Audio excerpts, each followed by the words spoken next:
മുകേഷിനെതിരെയും ജയസൂര്യക്കെതിരെയും മണിയമ്പിള്ള രാജുവിനെതിരെ അങ്ങനെ കുറേ പേർക്കെതിരെ പീഡന പരാതി ഉന്നയിച്ച ലേഡി, അവരുടെ പേര് പറയാൻ പറ്റില്ല, കേസും കാര്യങ്ങളൊക്കെ ഉള്ളത് കൊണ്ട് അവരെന്നെ വന്നിരുന്നിട്ട് എൻ്റെ ഫേസ് കാണിച്ചവൻ്റെ പേര് പറഞ്ഞു എന്ന് പറഞ്ഞു കഴിഞ്ഞാൽ, കഴിഞ്ഞോട്ട് അങ്ങനെയായിരുന്നു റിപ്പോർട്ടർ ടി വിയിൽ, അവർക്കൊരു കുഴപ്പമില്ല, നിങ്ങൾ പറഞ്ഞവൻ്റെ പേര് എന്ന് പറഞ്ഞു. അപ്പോഴൊക്കെ കാണിക്കാതല്ല, നമുക്കിപ്പോൾ കാണിക്കാൻ പറ്റാത്തതുകൊണ്ട് ഞാൻ വെക്കുന്നില്ല. ആ ലേഡിക്കെതിരെ വേറൊരു ലേഡി, അവരെ കുടുംബത്തിൽ നിന്ന് തന്നെ വേറൊരു ലേഡി വന്നിട്ട് അവർക്കെതിരെ പരാതിയാണ്, അവരൊരു സെക്സ് മാഫിയാണ് എന്നുള്ളത്. ഇപ്പം എന്താണെങ്കിലും നോക്കാം എന്താ കാര്യങ്ങൾ എന്നുള്ളത്. നീ കണ്ണടച്ചാൽ കൈ നിറയെ കാശ് കിട്ടുമെന്ന് അവർ പറഞ്ഞു. പീഡന പരാതി നൽകിയ നടിക്കെതിരെ പരാതി, പരാതിക്കാരിക്കെതിരെ പരാതി. സെക്സ് മാഫിയയ്ക്ക് വിൽക്കാൻ ശ്രമിച്ചു. സിനിമാ നടന്മാർക്കെതിരെ ലൈംഗികാരോപണം ഉന്നയിച്ച ആലുവ സ്വദേശിനിക്കെതിരെ ബന്ധു, സ്വന്തം ബന്ധു തന്നെ വന്ന് പറയുമ്പോൾ ഇത് എന്തോന്നടേ സീൻ നിങ്ങൾ വിചാരിക്കുന്നുണ്ടാവും. നമുക്ക് നോക്കാം. ഇത് നടക്കുന്ന സമയത്ത് ഞാനൊരു മൈനറായിരുന്നു. എനിക്ക് 16 വയസ്സായിരുന്നു പ്രായം ഉണ്ടായിരുന്നു. അപ്പോൾ നമുക്ക് ഇതിനെക്കുറിച്ച് എന്ത് ചെയ്യണം, ഇത് സമൂഹത്തിൻ്റെ മുന്നിൽ പറയണം എന്നൊക്കെ ഒരു വ്യക്തത ഉണ്ടായിരുന്നില്ല. പിന്നെ പറഞ്ഞിട്ട് നമ്മളൊരു ബന്ധുവായിരുന്നു. അപ്പോൾ അതുകൊണ്ടാണ് നമ്മൾ ഇത്ര നാളും അത് വെയിറ്റ് ചെയ്തിരുന്നത്. ഇത് പറയാനായിട്ട് നമുക്ക് പലതവണ തോന്നിയിട്ടുണ്ടായിരുന്നു. പക്ഷേ എങ്കിലും നമുക്ക് അതിനുള്ള ധൈര്യമോ കാര്യങ്ങളൊന്നും ഉണ്ടായിരുന്നില്ല. ഇപ്പോൾ റീസെൻ്റ്ലി ഈ വ്യക്തി തന്നെ പലർക്കും പല അലിഗേഷൻസും ആയിട്ട് വന്നപ്പോഴാണ് അങ്ങനെയല്ല, ലോകമെന്ന് അറിയണമെന്ന് എനിക്ക് തോന്നലുണ്ടാവുകയും ഞാൻ ഈ പെറ്റീഷനായിട്ട് മുന്നോട്ട് പോവുകയും ചെയ്തത്. 2014 എൻ്റെ 10th എക്സാം കഴിഞ്ഞിട്ടുള്ള വെക്കേഷനായിരുന്നു. അപ്പോൾ ആ ടൈമിൽ ഫിലിമിൻ്റെ ഒക്കെ ഒരു ഓഡീഷനൊക്കെ ഉണ്ട്. നീ നാട്ടിൽ നിന്ന് കുറച്ച് നാളത്തേക്ക് ഒന്ന് ചെന്നൈയിലേക്ക് വരാൻ പറയാൻ വിളിച്ചിട്ടുണ്ടായിരുന്നു. അപ്പം ചെന്ന് കഴിഞ്ഞിട്ട് ഒരു നെക്സ്റ്റ് ഡേ ഒരു ഓഡീഷൻ ഉണ്ടെന്നും പറയാൻ വിളിച്ചുകൊണ്ട് പോയി. പക്ഷെ അവിടെ ചെന്ന് കഴിഞ്ഞപ്പോഴാണ് എനിക്ക് മനസ്സിലായത് ഒരു ഓഡീഷന് വേണ്ടിയിട്ടല്ല എന്നെ കൊണ്ടുപോയത്. ഞാൻ അവിടെ ചെന്നപ്പോൾ അവിടെ 5-6 ആണുങ്ങൾ മാത്രമേ ഉണ്ടായിരുന്നുള്ളൂ. അതിലൊരാൾ വന്ന് എൻ്റെ ദേഹത്ത് തൊടുകയും എൻ്റെ മുടിയും മുഖത്തൊക്കെ വന്ന് തൊടുകയൊക്കെ ചെയ്തു. അപ്പോൾ എനിക്കത് ഭയങ്കര ഓക്വേർഡായിട്ട് ഫീൽ ചെയ്തു. ഞാൻ കൈയൊക്കെ തട്ടി മാറ്റി. ഒരു വിധത്തിലാണ് ഞാൻ ഒരുപാട് പ്രശ്നം ഉണ്ടാക്കി കരഞ്ഞും ബഹളം വെച്ചിട്ടാണ് അവിടുന്ന് തിരിച്ച് വീട്ടിലെത്തിയത്. എനിക്കറിയാത്തൊരു നാടാണ്, എങ്ങോട്ട് പോകണമെന്ന് അറിയില്ല. അവസാനം അവർ തന്നെ എൻ്റെ ബഹളം വെക്കുന്നത് കണ്ടിട്ട് അവർ തന്നെ എന്നെ തിരിച്ച് വീട്ടിൽ കൊണ്ടാക്കുമായിരുന്നു. ഞാൻ അന്ന് അവിടെ പ്രശ്നം ഉണ്ടാക്കിയപ്പോൾ പ്രശ്നം ഉണ്ടാക്കേണ്ട ആവശ്യമില്ല, അവർ നല്ല രീതിയിൽ നിന്നെ നോക്കിയോളും, നീ ഒന്ന് അഡ്ജസ്റ്റ് ചെയ്താൽ മതി. ഒരുപാട് സ്ത്രീകളെ ഇതുപോലെ ദുബായിലൊക്കെ പുള്ളിക്കാർ ഡാൻസ് ട്രൂപ്പിൻ്റെ ഒക്കെ പേരിൽ ദുബായിലൊക്കെ കൊണ്ടുപോയിട്ടുണ്ട്. അവരൊക്കെ ഇപ്പോൾ സന്തോഷത്തോടെ ജീവിക്കുന്നു. അവർ ചെറിയൊരു അഡ്ജസ്റ്റ്മെൻറ്റ്, സെക്ഷൽ ഒരു അഡ്ജസ്റ്റ്മെൻറ്റ്, അതായത് സെക്ഷൽ മാഫിയ തന്നെ, അതാണ് അവരവിടെ ചെയ്യുന്നതെന്ന് എന്നോട് ഓപ്പൺലി പറഞ്ഞതാണ്. അതായത് മാഫിയ എന്നുള്ള രീതിയിലല്ല, നീ വിഷമിക്കേണ്ട, നിനക്ക് അവിടെ ചെന്ന വേറെ ഫ്രണ്ട്സ് ഉണ്ടാവും, നിനക്ക് വേറെ കൂട്ടുണ്ടാവും, ഞാൻ തന്നെ ഒരുപാട് കുട്ടികളെ കയറ്റി വിട്ടിട്ടുണ്ടെന്നുള്ള രീതിയിൽ പുള്ളിക്കാരി എന്നോട് പേഴ്സണലി പറഞ്ഞതാണ്. അതിനകത്ത് വേറെ തെളിവുകളായിട്ട് എൻ്റെ കയ്യിലില്ല. കാരണം എന്നോട് പറഞ്ഞത് ഒരു ലൈംഗിക തൊഴിലാളി ആവുന്ന രീതിയിലാണ് എന്നോട് അവർ പറഞ്ഞത്. കാരണം ഇത് കഴിഞ്ഞിട്ട് അവരുടെ കൂടെ റൂമിൽ പോകാൻ എന്നുള്ള രീതിയിൽ എന്നോട് സംസാരിച്ചത്. അപ്പം അതിന് എന്നെ സപ്പോർട്ട് ചെയ്യാൻ വേണ്ടിയിട്ടാണ് പുള്ളിക്കാരി ഇതിനു മുമ്പും വേറെ സ്ത്രീകൾ, എൻ്റെ പ്രായത്തിൽ എനിക്കൊന്ന് 16 വയസ്സാണ്, അപ്പം എൻ്റെ പ്രായത്തിലുള്ള കുട്ടികളെ കൊണ്ടുപോയിട്ടുണ്ടെന്ന് തന്നെയാണ് എന്നോട് അവർ പറഞ്ഞത്. 16 വയസ്സിൽ ചെന്നൈയിൽ കൊണ്ടുപോയി സിനിമ നടിയാക്കാം എന്നുള്ള ഓഫറും വെച്ചു. ലാസ്റ്റ് അവിടെ ചെന്നപ്പോഴാണ് ഇവർക്ക് മനസ്സിലായത് ഇത് സെക്സ് മാഫിയയ്ക്ക് മുമ്പിൽ അവരെ വിൽക്കാൻ വേണ്ടി കൊണ്ടുപോയതാണ് എന്നുള്ളത്. അവിടുന്ന് പ്രശ്നങ്ങളായി ഇവർ തിരിച്ചു പോകുന്നതാണ് ഇവരുടെ ഈ ഒരു പരാതിയിൽ പറയുന്നത്. ഓക്കെ, ഇനിയിപ്പോൾ അങ്ങനെ ഒരു പരാതി വന്നു തന്നെ വെച്ചോ. അപ്പോൾ ഈ പരാതി SIT അന്വേഷിക്കുമോ അതോ പോലീസുകാർ അന്വേഷിക്കുമോ എന്നുള്ളതൊക്കെ കണ്ടറിയണം. SITയിലേക്കാവും കാര്യം ഇത് പോകുന്നത്. കാരണം ഈ സിനിമാ നടി, പരാതിക്കാരിയായ സിനിമാ നടി അന്നും സിനിമയിൽ അഭിനയിച്ചിരുന്നു. മുകേഷിൽ നിന്നും ബാക്കി മണിയമ്പിള്ള രാജു അങ്ങനെ കുറേ ആളുകളിൽ നിന്ന് ഭയങ്കരമായ മോശമായിട്ടുള്ള അനുഭവമുള്ളത് കൊണ്ട് മലയാളം ഫിലിം ഇൻഡസ്ട്രിയിൽ അഡ്ജസ്റ്റ്മെൻറ്റ് ചെയ്യാൻ തയ്യാറല്ലാത്തത് കൊണ്ട് തമിഴ് സിനിമയിലേക്ക് പോയി എന്നുള്ള ഫീച്ചറൊക്കെ അവർക്ക് വന്നതാണ് അവർ പത്രമാധ്യമങ്ങളോട് പറഞ്ഞിട്ടുണ്ടായിരുന്നത്. ഓക്കെ, അപ്പോൾ ഈ ലേഡി കഴിഞ്ഞ പ്രാവശ്യം മീഡിയാസിന് മുന്നിൽ ഒരു കാര്യം പറഞ്ഞിട്ടുണ്ട്. ഏത്? മുകേഷിനെതിരെയും ബാക്കി നടന്മാർക്കെതിരെയും പീഡന പരാതി പറഞ്ഞ ലേഡി പറഞ്ഞതാണ്. തെളിവുകൾ എന്ന് വെച്ചാൽ നമ്മൾ സ്ത്രീകൾ തന്നെ പറയുന്നത് തന്നെയാണ് തെളിവ്, ഏറ്റവും വലിയ തെളിവ്. അത് അവർ ചെയ്തില്ല എന്ന് അത് തെളിയിക്കേണ്ടത് അവരുടെ ചുമതല. ഞാൻ വിക്ടിമാണ്, ഞാൻ ഇരയായ ആളാണ്. ഇതിന്റെ മെന്റൽ അഗ്നിയും അനുഭവിച്ച ഒരാളെ ഞാൻ ഇപ്പോഴും എന്റെ മനസ്സ് നീറിക്കൊണ്ടിരിക്കുന്ന സംഭവമാണ്. എങ്ങനെ ഇരിക്കണേ? ഞാൻ വിക്ടിമാണ്. പെണ്ണുങ്ങൾ പറയുമ്പോൾ അത് പരാതിയായിട്ടിരുന്നത് അത് തന്നെയാണ് അതിന്റെ തെളിവ്.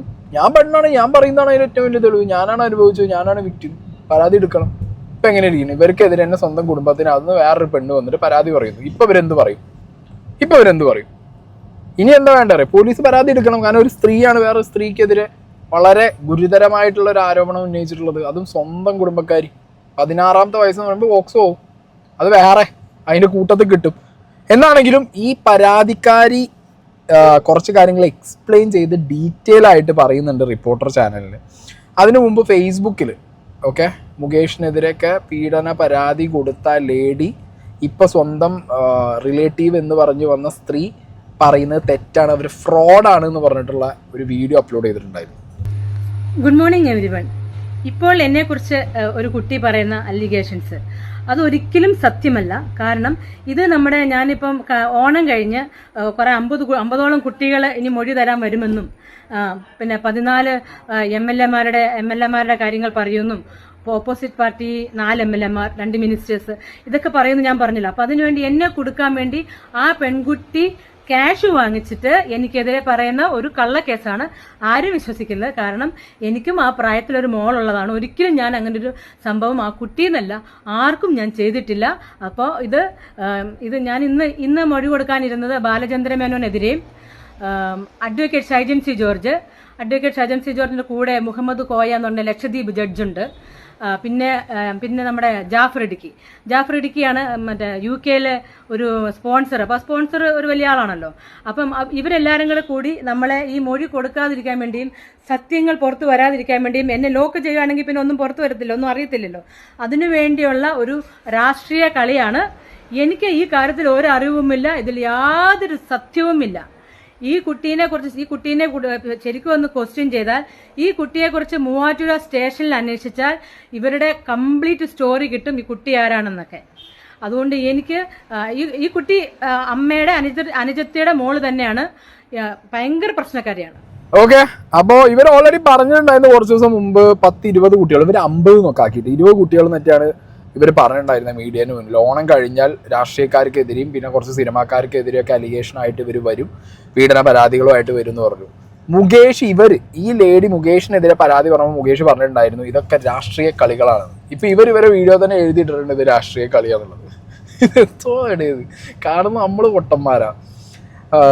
എന്താണെങ്കിലും ഇവിടെ ഇപ്പൊ യഥാർത്ഥത്തിൽ നടക്കുന്നത് എന്താന്ന് വെച്ച് കഴിഞ്ഞാൽ ഹേമ കമ്മിറ്റി റിപ്പോർട്ടിനകത്ത് മൊഴി കൊടുത്ത ആ സ്റ്റേറ്റ്മെന്റുകളൊന്നും എന്താവുന്നില്ല, കേസാവുന്നില്ല, അന്വേഷണം അതിൽ വരുന്നില്ല. ജൂനിയർ ആർട്ടിസ്റ്റുമാരായിട്ടുള്ള ഇവർ കുറേ പേര് വന്നിട്ട് ഇവിടുത്തെ കുറച്ച് നടന്മാർക്കെതിരെ ലൈംഗിക ആരോപണം ഉന്നയിക്കുകയാണ്. ഇവർ കൊല്ലങ്ങൾക്ക് മുമ്പ് പറഞ്ഞു വെച്ചത് ഇപ്പോൾ ഹേമ കമ്മിറ്റി റിപ്പോർട്ടും SIT ഒക്കെ വന്നപ്പോൾ ഇവർ കുറച്ചും കൂടി ഗുരുതര ആരോപണമായിട്ട് പറയുകയാണ്. ഇതൊക്കെ വർഷങ്ങൾക്ക് മുമ്പ് നടന്ന കാര്യവും നേരത്തെ അവർ പറഞ്ഞ പോലെ ഞാൻ സ്ത്രീയാണ്, ഞാൻ പറഞ്ഞു കേസെടുക്കണം, ഈ രീതിയിലും ആയതുകൊണ്ട് ഇതിൻ്റെ തെളിവുകൾ കണ്ടുപിടിക്കാനും വളരെ പാടാണ്. മെറ്റീരിയൽ എവിഡൻസും ഒന്നും ഒരു സാധനവും കിട്ടാൻ വഴിയില്ല, ഭയങ്കര പാട്. ഇത് നേരത്തെ പറഞ്ഞ പോലെ സ്ത്രീയാണ് പറയുന്നത്, അതുകൊണ്ട് കേസ് എടുക്കണം എന്നുള്ള രീതിക്ക് തന്നെ കേസെടുത്ത് മുന്നോട്ട് കൊണ്ടുപോകാനേ SITക്ക് പറ്റുള്ളൂ. ഇവിടെ രക്ഷപ്പെട്ടു പോകുന്നതാരാ? ഹേമ കമ്മിറ്റി റിപ്പോർട്ടിനകത്ത് യഥാർത്ഥത്തിൽ ഡിജിറ്റൽ തെളിവടക്കം റിപ്പോർട്ടിനകത്ത് കമ്മിറ്റീൻ്റെ മുമ്പിൽ ഓരോ തെളിവടക്കം അവരുടെ സ്റ്റേറ്റ്മെൻറ്റ് സമർപ്പിച്ച ആളുകൾ, അതിൽ ഏറ്റവും വലിയ ഗുരുതര ആരോപണമുള്ള സിനിമാ നടന്മാരും അതിലെ ടെക്നീഷ്യന്മാരെ കുറിച്ചും പറഞ്ഞിട്ടുണ്ട്. അതിനെക്കുറിച്ചുള്ള ഡീറ്റെയിൽസ് ഒന്നും വരുന്നില്ല. WCCക്ക് ആണെന്നുണ്ടെങ്കിൽ ഇതിലെ പേരുകൾ പുറത്തു വരരുത് എന്നാണ്, കേസ് എടുക്കരുത് എന്നാണ് അവർക്ക്. ഇതൊരു പഠനമായിട്ട് എടുത്തിട്ട് മാറ്റങ്ങൾ മാത്രം കൊണ്ടുവന്നാൽ എന്നാണ് WCC പറയുന്നത്. വീണ്ടും മുഖ്യമന്ത്രിയെ കാണുന്നു, അവരിത് പറയുന്നു. അപ്പോൾ ബേസിക്കലി 1,06,55,000 രൂപ ഖജനാവിൽ നിന്ന് എടുത്തിട്ട് ചിലവാക്കി. ഇപ്പോൾ SITയുടെ ചിലവ് വേറെ, ഇതൊക്കെ സർക്കാർ ചിലവാക്കിയിട്ട് ലാസ്റ്റ് എന്താണ്? യഥാർത്ഥത്തിൽ സിനിമയ്ക്കകത്തുള്ള പ്രശ്നക്കാരെ ആരെയും തൊടാൻ പറ്റുന്നില്ല. അത് കവറപ്പ് ചെയ്യാൻ വേണ്ടിയിട്ട് കുറേ ഈ പറഞ്ഞ ജൂനിയർ ആർട്ടിസ്റ്റുമാരെ ഇറക്കി. ഇതിനു മുമ്പ് പണ്ട് അവർ ഉന്നയിച്ചിരുന്ന ലൈംഗിക ആരോപണങ്ങൾ ഒന്നുകൂടി പൊടി തട്ടിയെടുത്ത് അത് നേരെ കേസാക്കി കൊടുത്ത് ഒരുമാതിരി യഥാർത്ഥത്തിൽ പീഡനം അനുഭവിച്ചവരുടെ ക്രെഡിബിലിറ്റി പൊട്ടിച്ച് കളയുന്ന രീതിയിൽ 4-5 കേസ് പൊട്ടിപ്പോയാൽ പോരെ. ജയസൂര്യക്കെതിരെയും പിന്നെ നിവിൻ പോളിക്കെതിരെ, ഇപ്പോൾ മുകേഷിനെതിരെയൊക്കെയുള്ള കേസ്, രഞ്ജിത്തിനെതിരെയൊക്കെ കേസ് പൊട്ടിപ്പോയി കഴിഞ്ഞാൽ സ്റ്റാൻഡ് ചെയ്യില്ല കോടതിയിൽ, അവർ പ്രതികളല്ല എന്ന് പറഞ്ഞിട്ട് അവർ തിരിച്ച് പുറത്തിറങ്ങി കഴിഞ്ഞാൽ പിന്നെ യഥാർത്ഥത്തിൽ റിയൽ ആയിട്ടുള്ള ഒരു കേസ് ഇനി മെറ്റീരിയൽ എവിഡൻസ് വന്നാലടക്കം അത് ക്രെഡിബിലിറ്റി ഇല്ലാത്തൊരവസ്ഥയിൽ സമൂഹത്തിന് മുന്നിലെത്തുമല്ലോ. അങ്ങനത്തെ ഒരു കളി ഇതിനകത്ത് കളിക്കുന്നുണ്ടോ എന്ന് എനിക്കൊരു ഡൗട്ടുണ്ട്. എന്താണെങ്കിലും ഈ ലേഡി മുകേഷിനെതിരെയും ജയസൂര്യക്കെതിരെയൊക്കെ പരാതി പറഞ്ഞ ഈ ഒരു ലേഡീൻ്റെ ഫേസ്ബുക്ക് വാളിൽ ബാലചന്ദ്ര മേനോനെതിരെയും പിന്നെ ജാഫർ ഇടുക്കിക്കെതിരെയൊക്കെ ഇവർ വീണ്ടും അലിഗേഷൻസ് പറയുന്നുണ്ട്. ഓക്കെ, അവരതിൻ്റെ പോസ്റ്റുകളൊക്കെ അവർ ഫേസ്ബുക്കിൽ ഇട്ടിട്ടുണ്ട്. അപ്പം എന്താണെങ്കിലും ഈ ലേഡി അന്ന് പത്രക്കാരെ മുമ്പിൽ നിന്ന് പറഞ്ഞ ഒരു കാര്യം ഞാനിവിടെ വെക്കുന്നുണ്ട്. എനിക്ക് ആരോടും പറയാൻ പറ്റിയില്ല. എന്നിട്ട് വീട്ടിൽ പറഞ്ഞാൽ പിന്നെ എന്നെ സിനിമയ്ക്ക് വിടത്തില്ല. പിന്നെ എന്തെങ്കിലും പറഞ്ഞു കഴിഞ്ഞാൽ പിന്നെ കുട്ടികളൊക്കെ പഠിക്കുന്ന കൊച്ചു കുട്ടികൾ സ്കൂളിൽ പഠിക്കുന്നത്, അപ്പോൾ അവർക്ക് എഫക്റ്റ് അത് അവരെ ഓർത്ത് മാത്രമാണ് ഞാൻ ഇതൊക്കെ ഒളിച്ചെന്നല്ല സപ്രസ് ചെയ്ത് വെച്ചത്. കാരണം അവരെ കുട്ടികളെ സ്കൂൾ ലെവലിൽ കളിയാക്കത്തില്ല എങ്ങനെയൊക്കെ പറയുമ്പോൾ, അതുകൊണ്ട് ഞാനത് മുന്തിയില്ല അങ്ങനെ. അതുകൊണ്ട് ഞാൻ ഈ മലയാള സിനിമയെ അങ്ങ് ഉപേക്ഷിച്ച് ചെന്നൈയിലോട്ട് പോയി.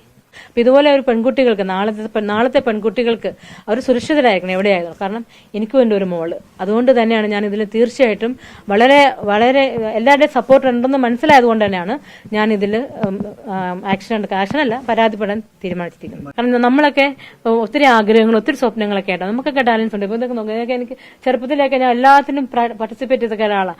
അപ്പോൾ ഒരുപാട് കാര്യങ്ങളൊക്കെ ആയിട്ട് വന്നത്. പക്ഷെ അവിടെ അവർ ഇവരെ പോലുള്ളവർ, അതായത് ഈ മുകേഷും ഇടവേള ഇങ്ങനെയുള്ള കുറച്ച് ഒരു പ്രത്യേക ഒരു ഗ്യാങ് ഉണ്ട് സിനിമയിൽ, മാഫിയ പോലത്തെയൊക്കെ. ഇവരൊക്കെ മാറ്റി കഴിഞ്ഞാൽ മലയാളം ഫിലിം നല്ല രീതിയിൽ വരുമെന്നാണ് എൻ്റെ ഉറച്ച ഒരു വിശ്വാസം. അതുപോലെ തന്നെ ഹേമ കമ്മിറ്റിയിൽ ഈ പാർവതിനെ പോലുള്ള കുട്ടികളൊക്കെ അവരൊക്കെ ബോൾഡാണ്. അങ്ങനെയുള്ള നീ വരണം, പിള്ളേർ മുമ്പോട്ട് ധൈര്യമായിട്ട് വരണം, ആരെ പേടിക്കണം. കാരണം ഇന്ന് മീഡിയ സപ്പോർട്ടുണ്ട്. നിങ്ങൾക്ക് എന്ത് കാര്യമാണെങ്കിലും മീഡിയയിൽ വിളിച്ച് പറയാം. നിയമം നമ്മുടെ കൂടെയുണ്ട്, ജനങ്ങൾ നമ്മുടെ കൂടെയുണ്ട്. ഇന്ന് സോഷ്യൽ മീഡിയ തന്നെ നിങ്ങൾക്ക് എല്ലാവർക്കും. അതുകൊണ്ട് നിങ്ങൾ ആരെയും പേടിക്കാതെ എല്ലാവരും മുൻപോട്ട് വരണമെന്നാണ് പറയുന്നത്. കാരണം നാളെ ഒരു പെൺകുട്ടികൾക്കും സിനിമാ ഫീൽഡ് എന്നല്ല ഒരു ഫീൽഡിൽ ഒരു അനുഭവം ഉണ്ടാകാതിരിക്കാൻ വേണ്ടി തീർച്ചയായിട്ടും ഞാൻ നിയമത്തിൻ്റെ കൂടെ നീതിക്ക് വേണ്ടി ഞാനിത് പരാതിയായിട്ട് തന്നെ മുമ്പോട്ട് പോകും. മുകേഷ് ഇങ്ങനെ പറയുന്നു, അത് ഇറ്റ്സ് എ ഫാബ്രിക്കേറ്റഡ് സ്റ്റോറി, ഇത് പൊളിറ്റിക്സിന്റെ എതിർ കക്ഷികൾ മെനഞ്ഞുണ്ടാക്കിയ കഥകളാണ് എന്ന് പറഞ്ഞപ്പോഴാണ് എനിക്ക് then here I have to react. സത്യം പുറത്തു വരണം. അങ്ങനെ അങ്ങ് ചാമ്പ്യനായാൽ ശരിയാവത്തില്ലല്ലോ. സത്യം എല്ലാം ജനങ്ങൾ അറിയണം. അതുകൊണ്ട് കൊടുക്കും. എനിക്കും ഒരു പെൺകുട്ടിയുണ്ട്. നാളത്തെ പെൺകുട്ടികളും സുരക്ഷിതരായിട്ടിരിക്കണം. പലർക്കും മാതൃകയാണ് ഞാൻ. അവരനുഭവിച്ച കാര്യങ്ങൾ അവർക്ക് തുറന്നു വന്ന് പറയാൻ പറ്റണം. ഞാനൊരു മാതൃകയാവാൻ വേണ്ടി വന്നതാന്നൊക്കെ പറയുന്ന ഇവർ കുറച്ച് ദിവസം മുമ്പാണ് റിപ്പോർട്ടർ ചാനലിൽ അരുൺകുമാറിന്റെ മുന്നിൽ ഇരുന്നിട്ട് എന്ത് ചെയ്തത്, വാട്സാപ്പ് ചാറ്റിനെ കുറിച്ച് ചോദിച്ചപ്പോഴും ഇമോജി അയച്ചതിനെ കുറിച്ച് ചോദിച്ചപ്പോഴും പൈസ അയച്ചതിനെ കുറിച്ചൊക്കെ ചോദിച്ചപ്പോൾ കടന്ന് താക്കിട പറഞ്ഞ് തട്ടിക്കളിച്ചത് ഇവരാണ്. ഇവരെ കസിൻ അയച്ചു, അക്കൗണ്ട് നമ്പർ അയച്ചു, 1 ലക്ഷം ചോദിച്ചത് ഞാനല്ല, വർഷങ്ങൾക്ക് ശേഷമുള്ള ചാറ്റ് ഞാൻ ഇപ്പോഴാണ് കണ്ടതെന്നൊക്കെ പറഞ്ഞ് ഉരുണ്ട് പറഞ്ഞത് ഇവരാണ്. ഓക്കെ, ഇവരാണ് ഇപ്പം മാതൃകയാവണം എന്നൊക്കെ പറഞ്ഞു വന്നിട്ട് ലാസ്റ്റ് എന്തായി, സ്വന്തം കുടുംബത്തിനകത്ത് തന്നെ 16 വയസ്സുള്ള ഒരു കുട്ടിയെ കൊണ്ടുപോയി ചെന്നൈയിൽ ഈ ഒരു അലിഗേഷൻ ഇവർക്കെതിരെ വന്നിട്ടുള്ളത്. ആ ചെന്നൈയിൽ നടന്ന സംഭവം ഇവരുടെ ഈ കുടുംബക്കാരി ഡീറ്റെയിൽ ആയിട്ട് വിവരിക്കുന്നുണ്ട്.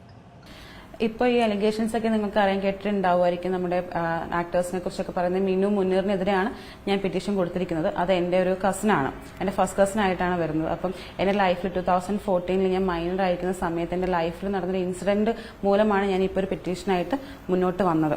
2014 ഞാൻ എൻ്റെ 10th എക്സാം കഴിഞ്ഞിട്ട് SSLC എക്സാം കഴിഞ്ഞിട്ട് റിസൾട്ട് വെയിറ്റിംഗ് ആയിരുന്നു. അപ്പോൾ ആ ഒരു വെക്കേഷനിൽ ഫിലിമിൽ അഭിനയിപ്പിക്കാം, സിനിമയുടെ ഒരു ഓഡിഷന് വേണ്ടി മോള് എന്തായാലും നമുക്ക് അന്ന് ഈ പറയുന്ന പോലെ 16 വയസ്സ് എനിക്കുള്ളൂ. പക്ഷേ എങ്കിലും കാഴ്ചയിൽ എന്നെ കണ്ടു കഴിഞ്ഞാൽ കുറച്ചും കൂടി ഏജ്ഡ് ആയിട്ടുള്ളൊരു കുട്ടിയായിട്ട് തോന്നിയിട്ടുണ്ടായിരുന്നുള്ളൂ. അപ്പം പുള്ളിക്കാരി എന്നോട് പറഞ്ഞു, ചെന്നൈയിൽ വന്ന് നമുക്കൊരു ഫിലിമിന് ഓഡിഷനൊക്കെ പോയി നോക്കാം, അത് കഴിഞ്ഞിട്ട് ഫിലിമിൽ കയറി രക്ഷപ്പെടാൻ പറ്റുമെങ്കിൽ. ആ ടൈമിൽ ഏകദേശം ഒരു 6-7 മലയാളം സിനിമയും തമിഴ് സിനിമയൊക്കെ ചെയ്തിട്ടാണ് ആ വ്യക്തി നിൽക്കുന്നത്. അപ്പം അതിന്റെ ഒരു ബേസിലാണ് ഞങ്ങൾ ഇവിടുന്ന് മാറ്റുവയിൽ നിന്ന് ചെന്നൈയിലേക്ക് പോകുന്നത്. അപ്പോൾ ചെന്നൈയിൽ ചെന്നു. ഫസ്റ്റ് ദിവസം നോർമലായിട്ട് തന്നെ കടന്നുപോയി. നെക്സ്റ്റ് ഡേ എന്നോട് ഓഡിഷന് പോകാനാണെന്നും പറഞ്ഞ് എന്നെ ഒരുക്കി വീട്ടിൽ നിന്ന് കൊണ്ടുപോയി. അപ്പോൾ ഞങ്ങൾ പോകുന്നത് പുള്ളിക്കാരുടെ തന്നെ കാറിലാണ്. പുള്ളിക്കാരെയാണ് ഡ്രൈവ് ചെയ്ത് കൊണ്ടുപോകുന്നത്. ചെന്നു, ഒരു ഹോട്ടൽ റൂമിലാണ് ചെന്നത്. അപ്പോൾ അവിടെ ചെന്ന് കഴിഞ്ഞപ്പം അവിടുത്തെ ആംബിയൻസും സിറ്റുവേഷനും ഒന്നും ഒരു ഓഡിഷൻ്റെതാണെന്ന് എനിക്ക് ഫീൽ ചെയ്തില്ല. 5-6 ബോയ്സ് അല്ല, കുറച്ച് ഏജ്ഡ് ആയിട്ടുള്ള ആൾക്കാർ മാത്രമേ ഉണ്ടായിരുന്നുള്ളൂ. അവർ വന്നു. ഞാൻ ചെന്നപ്പോൾ തന്നെ ഒരു ഹെസിറ്റേഷനും കൂടാതെ എനിക്കൊരു പരിചയമില്ലാത്ത ആൾ വന്ന് എൻ്റെ മുഖത്തും മുടിയിലും തോളത്തൊക്കെ പിടിക്കാൻ തുടങ്ങി. മുഖത്തൊക്കെ തൊട്ടിട്ട് ഓക്കെ ആണെന്നുള്ള രീതിയിൽ തമിഴിൽ സംസാരിച്ചു. അപ്പോൾ എനിക്ക് ഭയങ്കര പേടിയായി. എനിക്ക് തിരിച്ചു പോകണം, വീട്ടിൽ പോകണം എന്നൊക്കെ പറഞ്ഞ് ഞാൻ ഇവരുടെ അടുത്ത് റിക്വസ്റ്റ് ചെയ്തു. ആ സമയത്ത് അത്രയും നേരം ഭയങ്കര ചിരിച്ച് കളിച്ച് നിന്നിട്ട് ആ സമയത്ത് എന്നോട് ഭയങ്കര ദേഷ്യപ്പെട്ടത്, എന്നെ കാണിക്കുന്നത് ഇവിടെ നിൽക്കുക എന്നുള്ള രീതിയിൽ ഭയങ്കരമായിട്ട് എന്നെ വിഷമിപ്പിക്കുകയും ഭയങ്കരമായിട്ട് മോശമായിട്ട് വാക്കുകൾ പറഞ്ഞ് എന്നെ വിഷമിപ്പിക്കുകയും ചെയ്തു.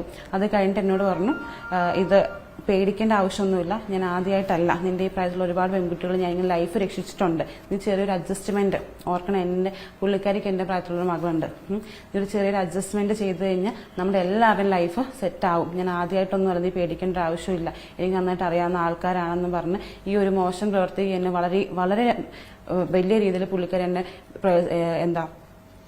അപ്പോൾ എതിർത്തപ്പോൾ എന്തായിരുന്നു പ്രതികരണം? ഞാൻ എതിർക്കാൻ ശ്രമിച്ചു. എനിക്ക് വീട്ടിൽ പോകണമെന്ന് പറഞ്ഞ കാരണം ഞാൻ പേടിച്ചു. കാരണം എനിക്കറിയാത്ത നാട്, എനിക്കറിയാത്ത ഭാഷ, എനിക്ക് എന്ത് ചെയ്യണം എന്നറിയണ്ടായിരുന്നില്ല. അപ്പം ഞാൻ എന്നെ തിരിച്ച് വീട്ടിൽ കൊണ്ടാക്കാൻ പറഞ്ഞപ്പോഴത്തേക്കും അതിന് കൂട്ടാക്കിയില്ല. എന്നിപ്പോൾ വീട്ടിൽ പോകാൻ പറ്റില്ല, നിന്നെ ഇവിടെ നിൽക്കുക, ഞാൻ നിന്നെ പറഞ്ഞ് മനസ്സിലാക്കാം എന്നും പറഞ്ഞ് എന്നോട് പിടിച്ചെടുത്ത് നോക്കി. അപ്പം ഞാൻ ഒരുപാട് ബഹളവും വെച്ച് ഒരുപാട് പ്രശ്നമൊക്കെ ഉണ്ടായി കഴിഞ്ഞപ്പോഴാണ് തിരിച്ച് എന്നെ വീട്ടിൽ കൊണ്ടാക്കിയത്. ആ വരുന്ന അത്രയും നേരം വഴി വെച്ച് ഭയങ്കര ബഹളമായിരുന്നു. കരുതുന്നത് അതായത് എന്നെ കൊണ്ടുവന്ന് ഇത്രയും പുരുഷന്മാരുടെ ഇടം നിർത്തി അവരെ ഒരാളും എന്റെ അനുവാദം ചെന്ന് എന്റെ ശരീരത്തൊന്നും തൊടേണ്ട ആവശ്യമില്ല, ഞാൻ കണ്ടിട്ട് പോലില്ലാത്ത ആൾ വന്ന് എന്റെ മുടിയിലും മുഖത്തൊക്കെ പിടിച്ചിട്ട് ഞാൻ ഓക്കെ ആണെന്ന് പറഞ്ഞു. അപ്പോഴത്തേക്കുമാണ് പുള്ളിക്കാരി ഭയങ്കര ഞാൻ തട്ടി മാറ്റിയപ്പോഴാണ് പുള്ളിക്കാരി തന്നെ സ്വഭാവം പുറത്തു വന്നത്. ഓക്കെ, അപ്പോ ഇവർ പറഞ്ഞ ഡീറ്റെയിലിംഗ് നിങ്ങൾ കേട്ടല്ലോ. ഇതൊക്കെ കേൾക്കുമ്പോൾ സത്യം പറഞ്ഞാൽ എനിക്ക് തോന്നുന്നത് ഇവരെല്ലാരും കൂടി കളിക്കുന്ന കളിയാകും, എല്ലാരും കൂടി കളിക്കുന്ന കളിയാകുന്നുണ്ട്. കാരണം ഈ ലേഡിയോട് ഇപ്പോൾ ഏറ്റവും വലിയ ക്വസ്റ്റ്യൻ വരാൻ പോണത് 16 വയസ്സിൽ നടന്നു, എന്തുകൊണ്ട് ഇത്ര കാലം പറഞ്ഞില്ല. അപ്പൊ ഈ ലേഡിക്ക് പറയാണ്ടാവുന്ന ഉത്തരം, അന്ന് മുകേഷ് ഭയങ്കരമായിട്ട് പത്രമാധ്യമങ്ങളിലൂടെ നല്ല പിള്ളയാണെന്ന് പറഞ്ഞ സമയത്ത് എനിക്ക് ദേഷ്യം തോന്നി. അപ്പൊ മുകേഷ് എന്നോട് ചെയ്തത് ഞാൻ തുറന്നു പറയട്ടെ എന്ന് പറഞ്ഞിട്ടാണ് ആദ്യത്തെ ലേഡി വന്നത്. ഇപ്പൊ ആ ലേഡി മുകേഷിനെതിരെ പറയുമ്പോൾ നീയും അത്ര വെടിപ്പല്ല, നീ എന്നെ ചെയ്തത് നിനക്ക് ഓർമ്മയില്ലേ എന്ന് ചോദിച്ചിട്ട് അവരുടെ തന്നെ കുടുംബക്കാർ വരുന്നു. ഏത് ഇത് മൊത്തത്തിൽ സൊസൈറ്റി ഇത് ഏത് രീതിയിൽ അഡ്രസ്സ് ചെയ്യണം, ഇതെങ്ങനെ നമ്മൾ ഓഡിറ്റ് ചെയ്യണം, ഇവരുടെയൊക്കെ ക്രെഡിബിലിറ്റി എന്താ വരുന്നതൊക്കെ, എന്താണ് ഈ നടന്നുകൊണ്ടിരിക്കുന്നത്. അപ്പം യഥാർത്ഥത്തിൽ സിനിമയിൽ പ്രശ്നക്കാരായിട്ടുള്ള ആളുകൾ ഹേമ കമ്മിറ്റി റിപ്പോർട്ടിൻ്റെ ഉള്ളിൽ ഇപ്പോഴും സേഫാണ്, അവരാരും പുറത്തു വരില്ല. ഇതേപോലെയുള്ള ഉഡായിപ്പ് കേസുകൾ വന്ന് അത് ഡിസ്കഷനായി, അത് ചാനൽ ചർച്ചയായി, ലാസ്റ്റ് ഇതിൻ്റെ മുകളിൽ ഇത് വെച്ച് ബാക്കിയുള്ളവർ യഥാർത്ഥ കേസുകൾ ഓഡിറ്റ് ചെയ്ത് അതിലെ ക്രെഡിബിലിറ്റി ഇല്ല എന്ന് പറഞ്ഞ് തള്ളിക്കളയുന്ന ഒരു അവസ്ഥ ഈ സൊസൈറ്റിയിൽ ഉണ്ടാവും കുറച്ച് ദിവസം കഴിഞ്ഞാൽ.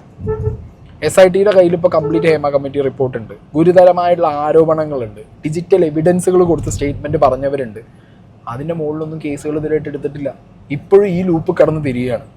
ഏത് ജയസൂര്യ, മുകേഷ്, രഞ്ജിത്ത്, മണിയമ്പിള്ള രാജു, ഇങ്ങനെ ഇതിൽ കടന്നിട്ട് എന്താ ഇടവേള ബാബു ഇതിൽ കടന്ന് ഇരിഞ്ഞുകൊണ്ടിരിക്കുന്നുണ്ട്.